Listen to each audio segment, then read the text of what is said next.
गौतम बुद्ध से जुड़ा प्रसंग है। गौतम बुद्ध जीवन में सुख शांति बनाए रखने के लिए सूत्र बताया करते थे। वे रोज अपने शिष्यों को उपदेश देते थे। काफी लोग उनकी बातें सुनते थे। इस वजह से लोगों की उनके लिए आस्था भी थी। एक महिला गौतम बुद्ध को बहुत मानती थी। एक दिन उसके बेटे की मृत्यु हो गई। बेटे की मृत्यु पर माँ बहुत दुखी थी। वह तुरंत ही गौतम बुद्ध के पास पहुंची और पूरी बात बताई।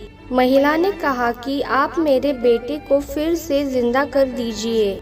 महिला बुद्ध को भगवान मानती थी। उसे लगता था कि उसके बेटे को जीवन दान दे सकते हैं। महिला की बातें सुनकर बुद्ध ने कुछ देर सोच विचार किया। सोचने के बाद बुद्ध बोले कि इसके लिए तुम्हें गांव के किसी एक घर से एक मुट्ठी सरसों के दाने लेकर आने होंगे। लेकिन एक बात ध्यान रखना, घर ऐसा हो जहां कभी किसी की मृत्यु नहीं हुई हो। महिला बेटे के मरने से बहुत दुखी थी, तो उसे एक उम्मीद मिल गई कि उसका बेटा फिर से जिंदा हो सकता है। बुद्ध की बात मानकर वह गांव की ओर निकल गई और घर घर जाकर एक मुट्ठी सरसों के दाने खोजने लगी। महिला घर घर जाकर पूछ रही थी कि अगर इस घर में किसी की मृत्यु नहीं हुई हो तो मुझे एक मुट्ठी सरसों के दाने दे दो।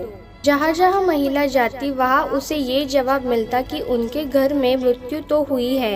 किसी के घर में पिता, किसी के घर में माता, किसी की पत्नी तो किसी के पति और किसी की संतान की मृत्यु हुई थी। पूरे गांव के एक एक घर में महिला ने सरसों के दाने मांगे, लेकिन सफलता नहीं मिली। अंत में उसे समझ आ गया कि बुद्ध ने उसे ऐसा करने के लिए क्यों कहा। महिला समझ चुकी थी कि मृत्यु अटल है और सभी को एक दिन मरना ही है। जब वह बुद्ध के पास लौटकर आई तो उसका मन शांत हो चुका था। बेटे के मरने का दुख था, लेकिन उसकी व्याकुलता खत्म हो गई थी। सीख: इस प्रसंग में बुद्ध ने संदेश दिया है कि हर एक व्यक्ति की मृत्यु तय है, इसीलिए किसी के मरने पर बहुत ज्यादा शोक नहीं करना चाहिए। अपनी मृत्यु को लेकर भी मन में डर न रखे। दुखी होकर वर्तमान खराब न करे।